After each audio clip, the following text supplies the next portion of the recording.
ఆ చెక్ చేసే క్రమంలోనే వీళ్ళిద్దరికీ పెళ్ళయింది. ఇన్ఫ్యాక్ట్ కేతన్కి సియాకి ఎంగేజ్మెంట్ అయిన 4 నెలల క్రితమే పెళ్ళయింది.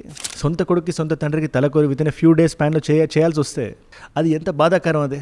అందుకని ఖచ్చితంగా నిజం బయటికి రావాలి, న్యాయం జరగాలి. అండ్ ఆల్సో అమ్మాయి తరపు పేరెంట్స్ కూడా they are being lawyer trained.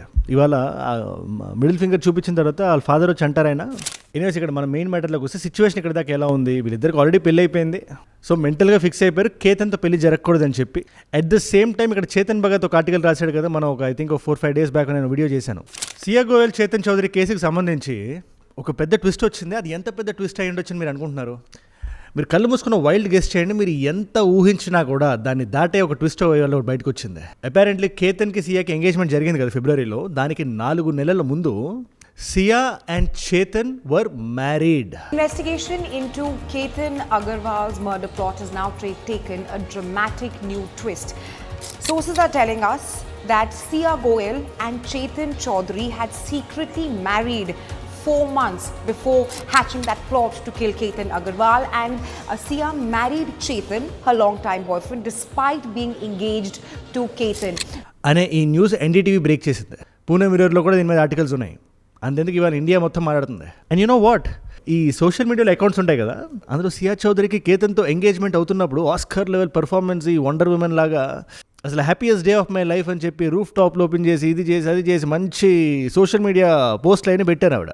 Families ఇద్దరు ఎంజాయ్ చేస్తున్నట్టు, పెళ్లి కోసం అసలు వెయిట్ చేయలేకుండా ఉన్నట్టు, ఉత్సుకత అసలు తారా స్థాయిలో ఉన్నట్టు కదా.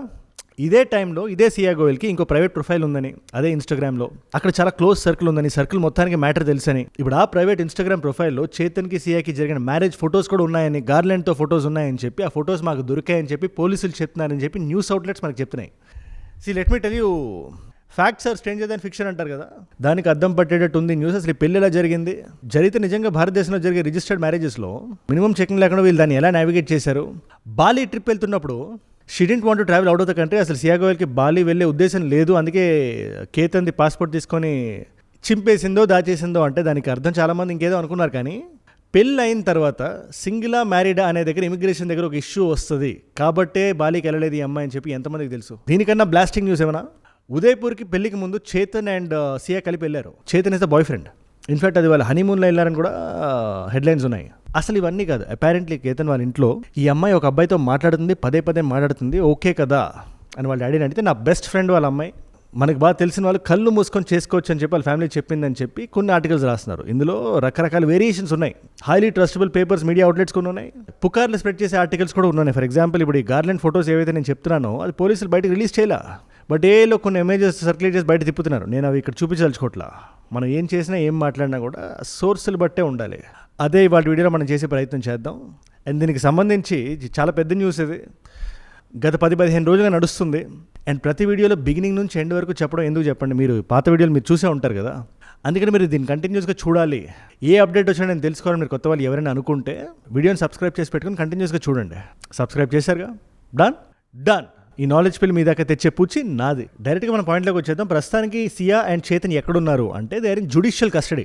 పోలీసుల దగ్గర లేరు. పోలీసులు అడుగుతున్నారు మాకు కొన్ని రోజులు ఇంకా పంపించండి, మేము ఇంకా ఇన్వెస్టిగేషన్ చేయాలి అని చెప్పి. బట్ కోర్టు దానికి ఒప్పుకోలేదు. ప్రస్తుతానికి వాళ్ళు థానేలో ఉన్నారు. నా పోలీసుల దగ్గర నేను 4 రోజుల క్రితం నేను చేసిన వీడియో ఒకటి ఉంది. అందులో అమ్మాయి వాళ్ళ ఇంటి బయటకు వచ్చి మిడిల్ ఫింగర్ చూపించింది మీడియాకి, తద్వారా ప్రజలకి. అదే రోజు నేను విషయం చెప్పాను. నేను పోలీసులు అమ్మాయి ఇంట్లో ఒక సీక్రెట్ ఫోన్ ఒకటి ఉంది, సెకండ్ ఫోన్ ఒకటి ఉంది, దాన్ని జప్తు చేసుకున్నారు, దాన్ని ఓపెన్ చేసి చెక్ చేస్తారు అని. ఇవాళ ఎనీవేస్ సియా కానీ చేతన్ కానీ వాళ్ళ దగ్గర లేరు కాబట్టి కేసుని స్ట్రెంథెన్ చేయడానికి ట్రయల్ స్టార్ట్ అయినప్పుడు పోలీసులు చూపించగలగాలి, బియాండ్ రీజనబుల్ డౌట్ ఈ క్రైమ్ జరిగింది అని ప్రూవ్ చేయగలగాలి పోలీసులు. దానికి వాళ్ళు శత విధాలా ప్రయత్నిస్తారు. అందులో భాగంగానే ఫోన్ ఓపెన్ చేసి ఏ టచ్లో ఏమున్నా కూడా వాళ్ళ దగ్గర రకరకాల టెక్నిక్స్ ఉంటాయి. అందులో ఏ ఫొటోస్ ఉన్నాయి, ఏ చాట్స్ ఉన్నాయి, వాట్సాప్ ఏంటి, ఇదేంటి అదేంటి అని మొత్తం చెక్ చేస్తారు. ఆ చెక్ చేసే క్రమంలోనే వీళ్ళిద్దరికీ పెళ్ళయింది. ఇన్ఫ్యాక్ట్ కేతన్కి సియాకి ఎంగేజ్మెంట్ అయిన 4 నెలల క్రితమే పెళ్ళయింది.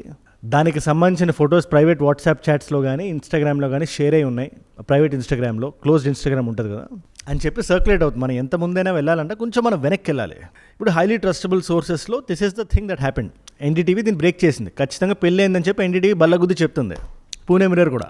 సరే, ఇది ఎందుకు జరిగింది, ఎలా జరిగింది అంటే కొంచెం మనం వేరే న్యూస్ ఆర్టికల్స్ మనం చూస్తే, కొంచెం వెనక్కి వెళ్ళి మనం చూస్తే కొన్ని సంవత్సరాల క్రితం అంటే ఇప్పుడే వాళ్ళకి 21-23 ఇయర్స్ అంటే ఆ టైంలో టీనేజర్స్ వాళ్ళు టీనేజర్స్గా ఉన్నప్పుడు చేతన్ అపారెంట్లీ చాలామంది అమ్మాయిలతో మాట్లాడుతున్నాడని, ఆ విషయం సియాకి నచ్చట్లేదని, వీళ్ళిద్దరికి గొడవ అయిందని, బ్రేకప్ అయిపోయిందని, ఈ బ్రేకప్ టైంలోనే కేతన్ ఫోటో సియాకి వచ్చిందని, సియా ఈ పెళ్ళికి ఒప్పేసుకున్న తర్వాత మళ్ళీ డబుల్ మైండ్లో పడిందని, మళ్ళీ చేతన్ వెనక్కి వచ్చాడని, పేర్ల దగ్గర కన్ఫ్యూజ్ అవ్వకండి. కేతన్ అనేవాడు ఫియాన్సే, ఎవరైతే అబ్బాయి చనిపోయాడో. చేతన్ అనే అబ్బాయి బాయ్ ఫ్రెండ్. ఇంటి డబుల్ మైండ్ నుంచి చేతన్నే పెళ్లి చేసుకుందామని ఫిక్స్ అయ్యి, ఎంగేజ్మెంట్ అది ఫిక్స్ అయ్యే డేట్కి 3-4 months ముందు వీళ్ళిద్దరు పెళ్లి చేసుకున్నారని, ప్రైవేట్గా రిజిస్టర్డ్ మ్యారేజ్ జోన్లో. అండ్ ఇక్కడ దానికి కూడా చాలా రూల్స్ ఉంటాయి. విట్నెస్లు ఉండాలి, అబ్బాయికి మినిమం 21 years ఉండాలి, అమ్మాయికి మినిమం 18 years ఉండాలి, వీళ్ళిద్దరు కరెక్ట్గా మధ్య స్థిమితంలో ఉండాలి. సో ఎవరా విట్నెస్ ఎలా క్రాక్ చేశారు, స్పెషల్లీ విత్ ఎర్లీ 20s అంటే those questions need to be answered. ప్రస్తుతానికైతే మన దగ్గర ఉండే ఇన్ఫర్మేషన్ ఏంటి, ఎవరైతే ఒక అబ్బాయి థర్డ్ పర్సన్ పోలీసులు తెచ్చి ఇన్వెస్టిగేట్ చేశారు కదా, ఆ ఇన్వెస్టిగేట్ చేసిన అబ్బాయి ఒక అబ్బాయి, ఆ అబ్బాయి కాకుండా ఇంకొక 2 అబ్బాయిలు ఎవరైతే ప్రైవేట్ ఇన్స్టాగ్రామ్ ప్రొఫైల్లో క్లోజ్డ్ గ్రూప్ ఆఫ్ ఫ్రెండ్స్ ఉన్నారని చెప్పాను కదా, మినిమం ఒక 40-50 మంది ఉన్నారు అంతే అక్కడ. ఆ 40-50 మందిలో ఇంకొక 2 మిగతా వాళ్ళందరికీ కూడా మ్యాటర్ తెలుసు. ఇక్కడ కేతన్ మ్యాటర్ తెలియకపోవచ్చు కానీ చేతన్కి సియాకి పెళ్ళైందనే మ్యాటర్ తెలుసు. ఎనీవేస్ ఆ మిగిలిన 2 కూడా పోలీసులు తెచ్చి ఇన్వెస్టిగేట్ చేస్తారు. ఆ విట్నెస్లు ఎవరైతే ఉన్నారో అసలు కేతన్కి ఏదైతే వీళ్ళు చేయబోతున్నారో మీకు తెలుసా తెలియదా అని కూడా అడుగుతారు. తెలిస్తే అది కల్పబుల్ హోమిసైడ్ అవుతుంది అది. ఎనీవేస్ ఇక్కడ మన మెయిన్ మ్యాటర్లోకి వస్తే సిచ్యువేషన్ ఇక్కడ దాకా ఎలా ఉంది, వీళ్ళిద్దరికి ఆల్రెడీ పెళ్ళి అయిపోయింది. సో మెంటల్గా ఫిక్స్ అయిపోయారు కేతన్తో పెళ్లి జరగకూడదని చెప్పి. అట్ ద సేమ్ టైం ఇక్కడ చేతన్ భగత్ ఒక ఆర్టికల్ రాశాడు కదా, మనం ఐ థింక్ 4-5 days బ్యాక్ నేను వీడియో చేశాను. అందులో చేతన్ భగత్ గారు ఏమంటున్నారు, పేరెంటల్ ప్రెషర్ వల్ల పిల్లల పేరెంట్స్కి చెప్పలేకపోవడం వల్ల ఈ సియా అనే అమ్మాయి ఈ కైండ్ ఆఫ్ ఎక్స్ట్రీమ్ స్టెప్ ఒకటి తీసుకుంది అనేది ఆయన వాదన. అక్కడ దాన్ని ఎక్కువ చేసినట్టే సియా ఇక్కడ ఫ్యామిలీస్ మధ్యలో ఎక్కడ గొడవ రాకూడదు, బాగా తెలిసిన ఫ్యామిలీస్ ఇవి, పైగా పారిపోవడం వల్ల వచ్చేదేం లేదు, ఫ్యామిలీ పెరిగిపోతుంది, వీటిలన్నిటి నుంచి ఎలా నావిగేట్ చేయాలి అని ఆలోచిస్తే వాళ్ళకి వచ్చిన థాటే కేతన్ని చంపేయడం. ఇన్ఫ్యాక్ట్ మీరు నమ్మరు, నేను చెప్తున్నాను కదా, బికాజ్ ఇక్కడ వాళ్ళు చాలా ఇంప్రెషనబుల్ అవడం వల్ల మొత్తం డాక్యుమెంటరీస్ అన్నీ కలిపి చూశారని చెప్పి వాళ్ళు పోలీసులు మనకు చెప్తున్నారు. క్రైమ్ డాక్యుమెంటరీస్ ఏవేవైతే ఇంటర్నేషనల్గా ఉన్నాయో, నేషనల్ లెవెల్లో ఉన్నాయో, కింద సౌత్ ఇండియాలో కానీ నార్త్ ఇండియాలో కానీ, ముఖ్యంగా సోనం రఘువంశీ లాంటి కేసెస్ కానీ ఇవన్నీ కంప్లీట్గా స్టడీ చేశారంట. ఎందుకు, అక్కడ వాళ్ళు ఏవైతే తప్పులు చేశారో ఆ తప్పులు మనం చేయకుండా ఉండడానికి. అండ్ యు నో వాట్, ఇప్పుడు ఇలాంటి వీడియో నేను షూట్ చేస్తున్నాను కదా, ఇలాంటి వీడియోస్ని కూడా వాళ్ళు చూస్తుంటారు but for the wrong reasons అని అన్నప్పుడే మైండ్ బ్లో అయ్యేలా ఉంది. అంటే ఇన్ఫర్మేషన్ బిట్స్ని కూడా సొసైటీని పాజిటివ్ డైరెక్షన్లో స్టియర్ చేద్దాం అనుకునే వీడియోస్ని కూడా వాళ్ళు దీనికి వాడి, ఇలా క్రైమ్ చేయకుండా ఉండడానికి ఏం చేయాలని వాడి, లోహాగఢ్ లాంటి ఫోటోకి పట్టుకెళ్తే అక్కడ మనకి ఆయుధాలు ఏం అవసరం లేదు ఒక వ్యక్తిని చంపాలంటే, లేదా మెడికేషన్ ఏం అవసరం లేదు, స్లీపింగ్ పిల్స్ లాంటివి ఏం అవసరం లేదు, మనకి పోస్ట్ మార్టంలో బయటికి ఏం రాదు, అదొక యాక్సిడెంట్లో ఖచ్చితంగా కనబడుతుంది, తోసేస్తే చాలు అనుకొని పకడ్బందీగా ప్లాన్ చేసి అక్కడ సీసీటీవీ ఫుటేజ్లు ఏమి ఉండవు, జనాలు పెద్ద రద్దీ ఎక్కువ ఉండదు, ఐ విట్నెస్లు ఎవరు ఉండరు అని ప్లాన్ చేసి మల్టిపుల్ టైమ్స్ లోహాగఢ్కి వెళ్ళి ప్రయత్నించడం కన్నా ముందు ఇంకా మల్టిపుల్ టైమ్స్ వెళ్ళి వీళ్ళు చూసి ఎన్ని రెడ్ ఫ్లాగ్స్ వచ్చినా కూడా కేతన్ మళ్ళీ నమ్మి వెళ్ళి, ఎందుకంటే ఆ కేతన్ పరిస్థితి లాస్ట్ ఫ్యూ మినిట్స్లో ఆ వ్యక్తి ఏం అనుభవించుంటాడో చూసి తెలుసుంటే ఏం తెలుసుండదు, బట్ ఆ లాస్ట్ ఫ్యూ సెకండ్స్ ఉంటాయి కదా, చాలా అన్యాయం అది ఎగ్జాక్ట్గా ఎలా జరిగింది అనే పాయింట్ మీద ఇవాళ జ్యుడిషియల్ కస్టడీలో కానీ ఇటు పోలీసులు కానీ they are trying to figure out. వీళ్ళ లాయర్స్ ఒక పక్క ఏం చెప్తున్నారు, ఎవరూ చూడనప్పుడు, ఏది చేయనప్పుడు, మీరు ఎలా ప్రూవ్ చేయనప్పుడు మీరు ఎలా మాట్లాడతారు, ఎలా అపనిందలు వేస్తారు అని. కాకపోతే పోలీస్ కస్టడీలో ఉన్నప్పుడు ఏదైతే సియా కానీ చేతన్ కానీ చెప్పారో that cannot be taken to, అది కోర్టులో చూపించలేం, మనం ప్రలోభ పెట్టి చెప్పించుంటారని కూడా చెప్పొచ్చు. ఇదే day 1 నుంచి నేను చెప్తున్నా. కాకపోతే మల్టిపుల్ ఇన్సిడెంట్స్ ఉంటాయి కదా, దాన్ని ఒకదాని మీద ఒకటి స్టాక్ చేసి సర్కమ్స్టాన్షియల్ ఎవిడెన్స్ కింద చూపించి బియాండ్ రీజనబుల్ డౌట్ కింద కనుక మనం ప్రూవ్ చేయగలిగితే ఈ క్రైమ్ సార్ట్ అయిపోతుంది. అదే కోర్టులో చేసే ప్రయత్నం చేస్తున్నారు ఇవాళ. అండ్ ఆ ఫ్యామిలీ ఏదైతే ఫీల్ అవుతుందో కేతన్స్ ఫ్యామిలీ, అది ఏ ఫ్యామిలీకి జరగకూడని విషయం అది. మీరే చూడండి విశాల్ అగర్వాల్ గారి పరిస్థితి, కొడుకు చనిపోయిన కొన్ని రోజులకే తండ్రి చనిపోయాడు. ఆయన ఇంటర్వ్యూలు ఇచ్చాడు, చాలా బాధలో ఉన్నాడు. ఆయన తన కళ్ళ ముందే ఎన్నో కోట్లు ఖర్చు పెట్టి పెళ్లి చేద్దాం అనుకున్నారు, మల్టిపుల్ క్రోర్స్ పెద్ద ఈవెంట్స్ చేశారు, ఇన్ని సోషల్ మీడియాలో పెట్టారు, సొంత కొడుక్కి సొంత తండ్రికి తలకొరి విత్ ఇన్ ఫ్యూ డేస్ స్పాన్లో చేయాల్సి వస్తే అది ఎంత బాధాకరం అది. అందుకని ఖచ్చితంగా నిజం బయటికి రావాలి, న్యాయం జరగాలి. అండ్ ఆల్సో అమ్మాయి తరపు పేరెంట్స్ కూడా they are being lawyer trained. ఇవాళ మిడిల్ ఫింగర్ చూపించిన తర్వాత వాళ్ళ ఫాదర్ వచ్చి అంటారు, ఆయన తలుపు సందుల్లో వేలు చిక్కుకుంది, ఇంజూరీ అయింది పాపకి, అదే చూపిస్తుంది పాప అంటాడు ఆయన. टाइम की बात है कि उसकी 2 उंगली गाड़ी के दरवाजे में थोड़ी आ गई थी, तो उसने एक हाथ पे बैंडेड बांधी हुई है और एक उसकी उंगली पूरी सूजी हुई है, उसका नेल्स भी पूरा ब्लू पड़ा हुआ है, वो भी हमने देखा है यानी कि.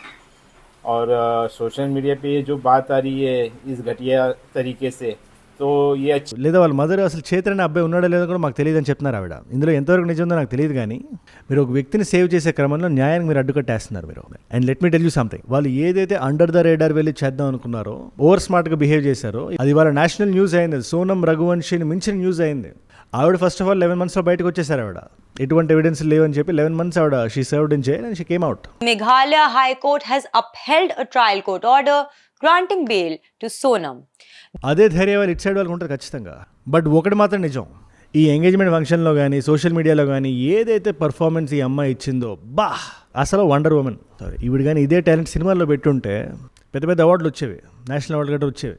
ఎనీవేస్ వితౌట్ డైగ్రెసింగ్ మిమ్మల్ని అడుగుదాం అనుకుంటున్నా ఈ ఎంటైర్ టాపిక్ మీద, ఇష్యూ మీద మీరేమనుకుంటున్నారు నాకు కింద కామెంట్స్ మీరు ఖచ్చితంగా రాసి చెప్పండి. Whatever you feel or ఇంకేదైనా న్యూస్ బయటకు వచ్చి బ్రేక్ అయ్యేది మీకు ఏమైనా తెలుసుంటే కూడా కింద రాయండి కామెంట్స్లో. Let us all keep this as ఒక డిస్కోర్స్ పోడియంలో పెడదాం మనం. ఇవాళ మల్టిపుల్ చాయిస్ క్వశ్చన్ మీ అందరికీ, culpable homicide not amounting to murder ఇది భారతీయ న్యాయ సంహితలో ఏ సెక్షన్ కిందకు వస్తుంది? Option A section 100, option B section 101, option C section 102, option D section 104. మీకు సమాధానం తెలిసే కింద రాయండి. తెలుసుకుందాం అనుకుంటే ఇన్స్టాగ్రామ్కి వచ్చేసేయండి. అజయ్ ఫ్రామ్ ఏజుడ్ అని ఉంటుంది, అజయ్ ఫ్రామ్ అని రాయండి. It's verified profile, tick mark ఉంటుంది, 1+ million ఫాలోవర్స్ ఉంటారు. మీరు టక్ అని వచ్చేయచ్చు. అక్కడ ఇలాంటి వీడియోస్ని రీల్స్లో చూడొచ్చు. నా లైఫ్లో నా చుట్టూ ఏమైనా జరుగుతున్నా, నాకు ఏదైనా వీడియో ఐడియా టాపిక్ మీరు ఇద్దాం అనుకున్నా కూడా ఇట్స్ ఎ గ్రేట్ ప్లేస్. డెఫినెట్గా అక్కడికి వచ్చి ఫాలో కూడా పెట్టేసుకోండి. అండ్ ఏజుడ్ గ్లోబల్ అని మీ నాన్ తెలుగు ఫ్రెండ్స్కి నాకంటే వీడియోస్ మీరు షేర్ చేద్దాం అనుకుంటే దాన్ని కూడా సబ్స్క్రైబ్ చేసి పెట్టుకోండి. అండ్ మీరు ఇక్కడ దాకా ఈ వీడియోలో వచ్చారంటే నా వీడియోస్ మిమ్మల్ని ఆకట్టుకుంటున్నాయి, ఒక వాల్యూ పొందుతున్నారు. Thank you so much for that. మీరు ఇస్తున్న వాచ్ టైం, మీ రిటెన్షన్ ఉంది కదా, ప్రాణం పెట్టి నన్ను పనిచేయడానికి రోజు నిర్భయంగా నిర్మోహమాటంగా మాట్లాడడానికి నన్ను ప్రేరేపిస్తుంది, ప్రోత్సహిస్తుంది. దానికి మీరే నా ప్రేరణ. Yo my inspiration. ఇన్ఫాక్ట్ మీరు డైలీ చూడడం వల్ల ఎంతమంది కొత్త వాళ్ళకి రీచ్ అవుతుంది అనుకుంటున్నారు? అలాంటి కొత్త వాళ్ళు కానీ మీరు కానీ ఉంటే నేను వీడియో పెట్టగానే మీ దగ్గర రావాలంటే మీరు ఏం చేయాలి? కింద కనబడే సబ్స్క్రైబ్ బటన్ నొక్కి పెట్టేసుకోండి. డన్. మీకోసం 2 వీడియోస్ పెడుతున్నాను. ఇదే సియా గోయల్ కేసుకి సంబంధించి మీరు ఇంకేదైనా ఇన్ఫర్మేషన్ తెలుసుకుందాం అనుకుంటే ఆ వీడియో ఇక్కడ ఉంది.